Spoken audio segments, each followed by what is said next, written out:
Finally আমরা শিব ঠাকুরের মন্দিরে পৌঁছেই গেলাম, কিন্তু কিভাবে সেটাই তোমাদের সাথে আজ শেয়ার করব। শ্রাবণ মাসের শেষ সময়ে রেডি হওয়ার সময় আমরা কিন্তু 2:30 বাজে তখন বেরিয়ে পড়েছি টোটো করে।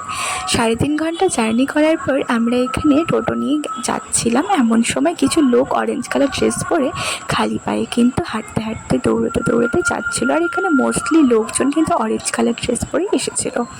দেন আমরা কিন্তু এখানে একবারে পৌঁছে পুজোর সামগ্রী সব কিনে নিয়েছিলাম। আর এই নদীর থেকে জল নেওয়াটা কিন্তু কম্পালসারি।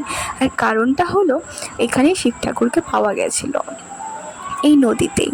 অ্যান্ড দেন আমরা লাইনে দাঁড়িয়েছিলাম, অনেক কাদা লাইন ছিল, লম্বা লাইন। ঘুরে আমরা ফাইনালি মন্দিরের ভেতরে ঢুকে এই শিব ঠাকুরের মাথায় জল ফুল প্রসাদ দিয়ে একদম পুজো করে বেরিয়ে গেছিলাম বাকি ঠাকুরদের পূজা করার জন্য। আর তোমরা এখানে দেখতেই পেলে যে কীভাবে ভক্তরা সব ভোলে বাবাকে ঘিরে কান্না করছিল। আর এত চিৎকার হচ্ছিল, এত কান্না হচ্ছিল, মন্দিরে সবাই খুব ইমোশনাল হয়ে গেছিলো। যারা বুঝে গেছে জায়গাটা কোথায় তারা অবশ্যই আমাকে কমেন্ট করে জানিও। দেন আমরা কিন্তু এখানে দাঁড়িয়ে ভালোভাবে ভিউটা দেখছিলাম, কারণ আমরা সবাই অবাক হয়ে গেছিলাম রীতিমতো।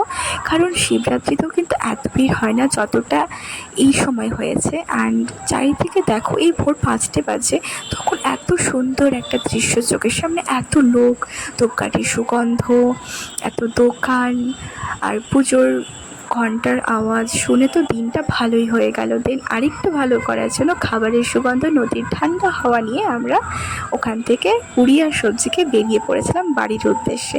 দেন তোমাদের ভিডিওটা কেমন লাগলো এটা অবশ্যই কমেন্ট করে জানিও, অ্যান্ড লাইক করে দিও, চ্যানেলটাকে সাবস্ক্রাইব করে দিও। টাটা।